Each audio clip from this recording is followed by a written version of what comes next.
മുത്തുനബി സല്ലല്ലാഹു അലൈഹി വസല്ലമ തങ്ങൾ ജനിച്ച രാത്രി മക്കയിലെ കച്ചവടക്കാരനായ ഒരു ജൂതൻ തൻ്റെ കൂടെയുണ്ടായിരുന്നവരോട് പറഞ്ഞു, അത്ഭുതം സംഭവിച്ചിരിക്കുന്നു. കുറേ പ്രത്യേകതകളുള്ള ഒരു കുഞ്ഞുമോൻ മക്കയിൽ ജനിച്ചിട്ടുണ്ട്. മക്കക്കാരിൽ ഏതു പെണ്ണാണ് പ്രസവിച്ചതെന്ന് നിങ്ങൾ തിരക്കുക. ജൂതനായ ഒരാൾ കഅബയുടെ അടുത്തു നിന്ന് വിളിച്ചു പറഞ്ഞു, മക്കക്കാരെ, ഈ രാത്രി അത്ഭുതം സംഭവിച്ചിരിക്കുന്നു. അന്വേഷിച്ചറിഞ്ഞു, വഹബിൻ്റെ മകൾ ആമിന ഇന്ന് പ്രസവിച്ചു.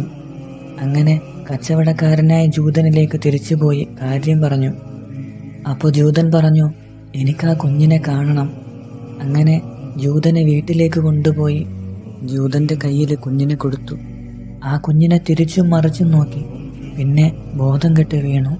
ബോധം തെളിഞ്ഞപ്പോൾ പറഞ്ഞു, ഇസ്രായേലികളെ, നിങ്ങളുടെ മോശപ്പെട്ട ദിവസം ഇന്നാണ്. ഇസ്രായേലികളിൽ നിന്ന് നുബുവത്ത് മക്കക്കാരിലേക്ക് നീങ്ങി. ഈ കുഞ്ഞിനെ അംഗീകരിക്കാത്ത ഒരു ലോകം ഉണ്ടാവുകയില്ല.